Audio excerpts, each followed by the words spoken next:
แต่คนงามเนาะแต่สมัยเราเป็นสาวนี่ก็บ่ได้เว้าได้อันนี้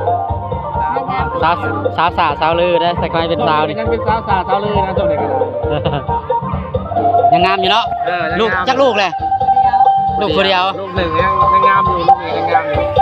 ยังแจ๋วอยู่เนาะแรกเอาใกล้ๆนี่ก็ทางยูทูบเบอร์กำลังยูทูบเบอร์กำลังบุกเบิกยูทูบเบอร์กำลังบุกเบิกตอนนี้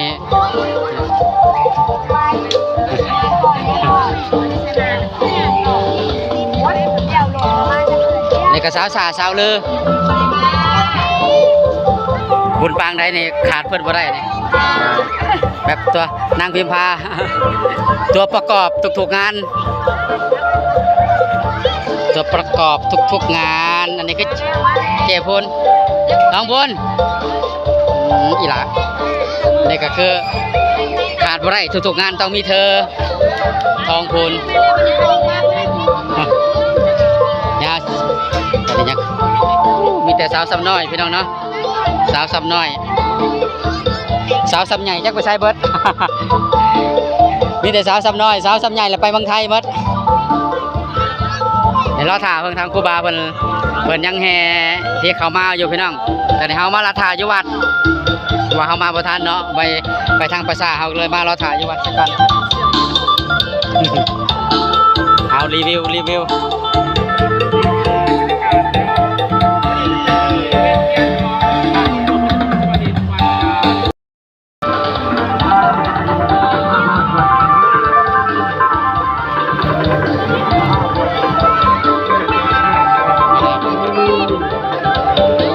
คนหลายขนาดพี่น้อง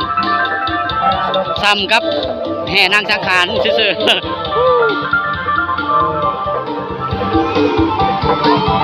รถที่แตก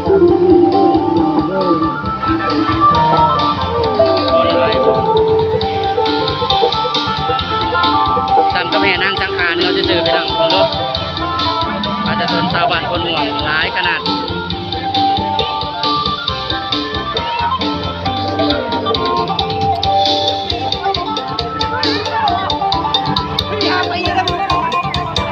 เอาเวียนหยิบเบียร์ไป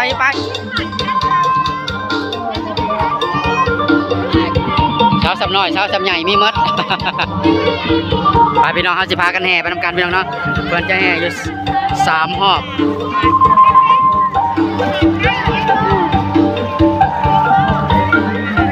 แซ่บผู้สาวผู้บ่าวผู้แพรวมีมดพี่น้องเนาะกิเทียนสมัยเป็นบ่าวโคดีกับพระธรรมดาพี่น้องอันนี้ยังเดินทางมาแต่เวียงจันทร์ไปเลยนี่แม่เอือ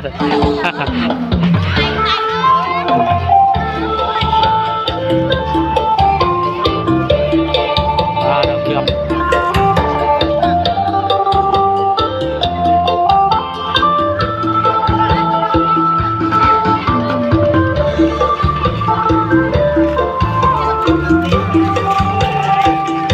จะพาพี่น้องเลาะไปทำกันพี่น้องเนาะ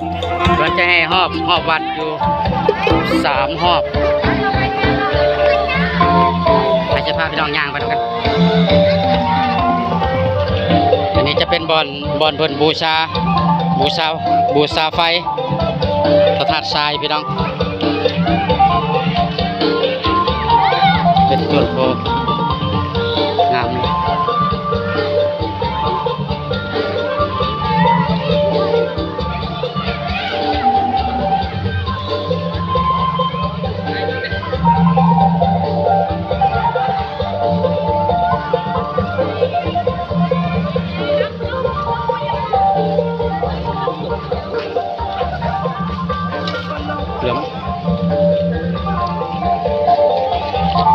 เรือมเจ็ด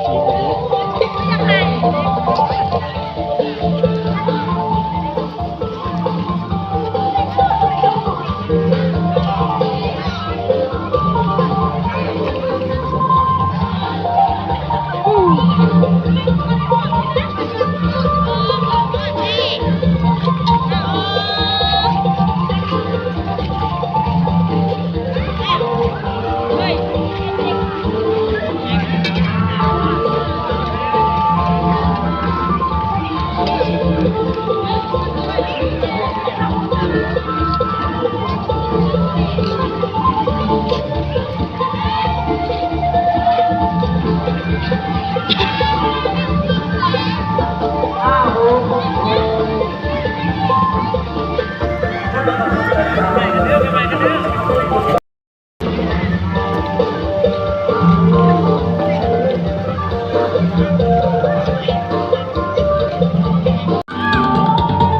้สิครบ3 รอบแล้วพี่น้อง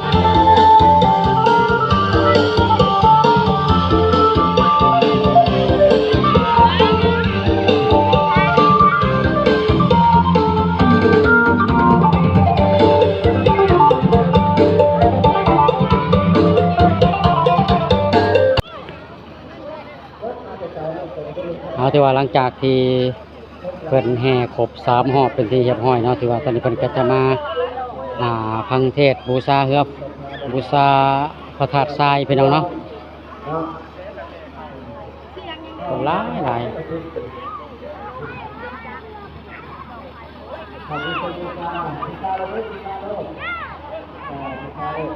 บูชาพระธาตุทรายพี่น้อง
งานเด็กพี่น้อง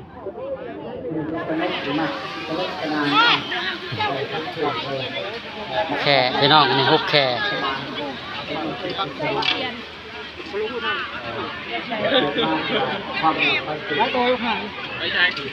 ไปคุยนะ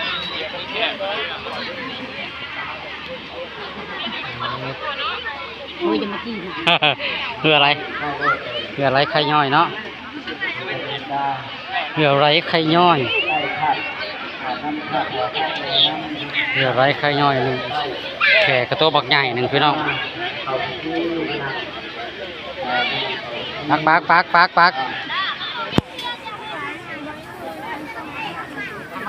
คนนี่แล้วว้าวร้านที่ว่าเชื่อแค่ที่บ้านควรนะอูดเอาเต็มสอดเลยพูนเอ้ยพูนนะ1 2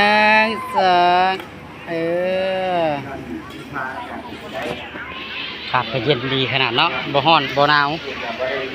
บันไดกำลังต้องเกี่ยวเข่า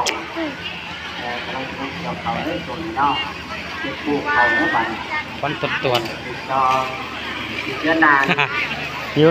ครับพุทธเวทแล้วเขาได้ทางพุทธเวทเยอะนาน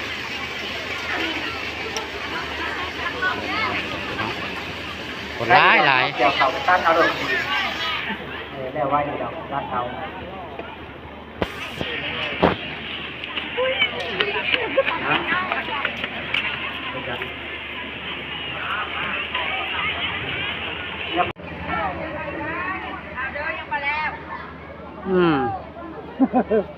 เอาไปไว้เนี่ยไอ้เราต้องพูดดู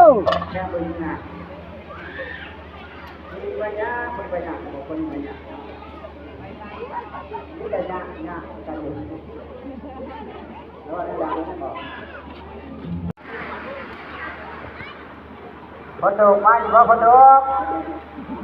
เขาอยากจะบัดเขาเสียงไหนมาอยู่บ่ก็ลงเขาหน่วงเรื่องว่าดิต้องเพิ่งเรื่องน้อยหน้าอยู่บ่ต้องเพิ่งตังบูชนัทหายะตาติยัมปีอิมัสมิงฐานีอิมานี วาลุกังพุทธเจติยังบัพพาสิตัง ภาสิกัง ภูชนัทธายะ นาทายะ ว่าวถวายพร้อมกันบัดอิมาสมิง อิมาสมิง วิหาเล นาเล วิทังมะ ทังมะ มะยังพัสเต ยังทันเต วาลุกะ วาลุกา เจติยัง เอติยัง สัพพะละสัพพโลกะลิเนโมโตสัพพสันตาภวัสิโตสัพพเวรมติกันโตนิพวงโยจาตุวังภวังสัพพิติโยวิวัสสันตุสัพพโลกโควินาสันเทพวันวันตรายโยสุขีทีขายุความภาวะอภิวาทนาสิริสเนียนพุทธาปัจจานิโนจาตารโลธรรมาวทันติยังสุขังภาลังประหยัดนั่งจะพาท่าใส่ในใบสมพุทธไปหลบไหมกินังตัสสะปุเพกาตังจาลังนาหิตุนังวาโสโกวายาวัญญาปานิเทวันนานาตัมพิธานามัสยาอิวันนิยาจโยอายัญจโกทะจินนาทินนาสังคัมเยสุปฏิปิตาทิคาลตังสัทธานาโสอุปกัมปติโสยติธัมโมจาอายังมิทัสสิโตเพตานาปุสสะจักตาอุลาลังนามานุปาทินังทุเมปุญญังปัจจุตังอนาปะคันติสัพเพสัตตาอเวลาหุนตุสัพเพสัตตาปัสสะหุนตุสัพเพสัตตาอานิฆาหุนตุสัพเพสัตตาสุขีอัตนังหาลันตุสุขีสุขีสาธุเจ้าสำเร็จขอให้มีความสุขความเจริญเด้อโอกาสจงมันเจ็บจะได้ความไปแบบนี้ที่เก่าผ่านไปที่ใหม่ผ่านมาแล้วขอจะเป็นสุขเป็นใจทำมาหาเงินหาคำแต่งสุขกันบ้านไปหาเงินหาคำอยู่ที่เจ็บที่ใครอยู่บ้านยังเงื่อนครับแต่เห็นไทยเห็นหน้าแต่บ้านเข่าเด้อมีอายุวันโนทุกครั้งพลังเอาเรียกโตดินพุทธีใหม่คุณพุทธเวทเด้อเดือนหน้าเด้อเอาเอาฮะเอามีความสุขความเจริญในปันพันเงินสุขการร่ำรวยมาถึงทุกคนนะจะดูพักผ่อนได้บ้านไปบุญตบุญตาก็ได้มาโน่นจ้ะคนหลายสมควร เอาพื้นเด้อเอาผ้าขึ้นเด้อลูกหลานเด้อเอาผ้าขึ้นบาสีผ้าผูกคอเตาแขนบุญจะนั่งตั้งคานจะมาผูกแขนได้บุญเด้อลูกหลานเด้อบอกกันมาผูกคอเตาแขนนั่งจากผูกแขนผ้าแล้วผูกแขนลูกหลานเมื่อสุดท้ายได้สุดปืนตักบาตรจากกลางถวายสังฆทานพอเบื่อผักสิ้นแต่ที่ว่าจำเป็นเป็นสิ้นปีใหม่ที่นี้เนาะบอกกันเนาะมึงบอกกันนั่นแหละเป็นสิ่งต่อใจเลยเนาะบัดนี้พอดีงาม9 โมง9 โมง7 นาทีพอดีงามบ่ดึกเวลานั้นพอดีงามเอาถ่ายรูปไว้ถ่ายรูปไว้เด้อทางวันโลกถ่ายรูปไว้ได้เช็ดกันถ่ายรูปไว้น้ำ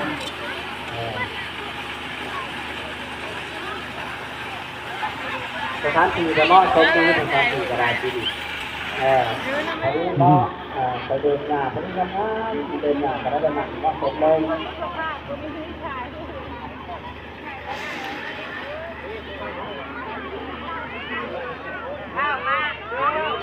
เบอร์ ร้ายเล็กน้อยอยากมากก่อนเลย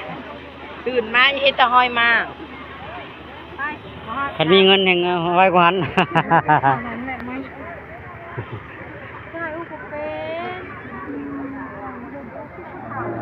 โอเคพี่น้องสำเร็จเสร็จสิ้นสำหรับการบูชาพระธาตุทรายเนาะ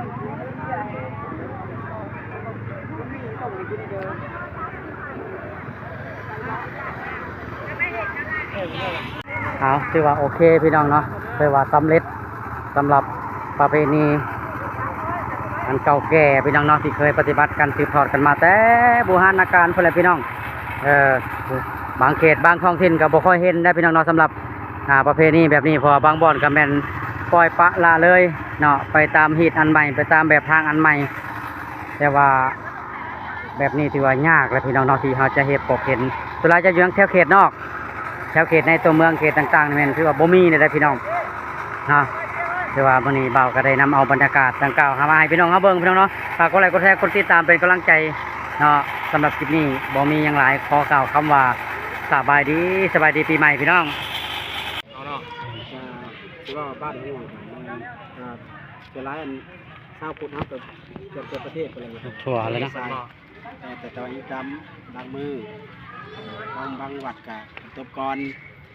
วัดเฮาอันนี้จำบางวัดจำความสะดวกระวัดมาดีกว่านั่นชงมือกันก็งานซะ วันนี้ก็คือว่าจบสิ้นเนาะ งานจะกินเป็นคะแนนนอนพาขึ้นอยู่ขอต่อช่วงบัญชีพระ ปีนี้จะได้ก็มีบุญบังไฟเนาะปีนี้เนาะ เขาน้ำล้างหมูยันแต่พ้นทำ คนทำแห่งมวนเนาะบ้าน น้ำ เฮา แห่งมวน เนาะ แล้วบ้านเฮาเคยมวนน้ำพ้นอยู่แล้ว บรรยากาศแห่งมวนบ้านเฮาเนาะจะได้ก็เดี๋ยวก็สิมาถ่ายบุญบังไฟให้เบิ่งอยู่หน่อยพี่น้องเนาะจะได้ก็กดติดตามกดไลค์กดแชร์กด Subscribe ให้เนาะทางช่อง YouTube ทั้ง Facebook ทั้ง TikTok ก็ตามเนาะจะได้ก็ สมสนุกคือกัน สมสนุกคือกันเนาะอันนี้ก็ นี่ก็สมสนุกคือกัน สมสนุกคือกัน เจ้า เนาะ สบายดีแต่ว่าสมสนุกของเจ้ากับตัวลาวเนาะ อ่า สมสนุกของข่อยคือภาษาอังกฤษเนาะพี่น้องเนาะเดี๋ยวสิประมาณนี้เนาะนี่คือบรรยากาศบริเวณละวัดเนาะเห็นไหมผู้จะได้อยากเบิ่งก็กดไลค์กดแชร์กด Subscribe ให้เนาะสิได้ถ่ายคลิปวันหน้าก็จะถ่ายคลิปให้เบิ่งเนาะมีคลิปยังลงครับมาติดตามกันเบิ่งเนาะขอบใจเด้อพี่น้องเด้อ โอเค มีแห่งบุญคำนำซูมทุกคนเด้อ อ่า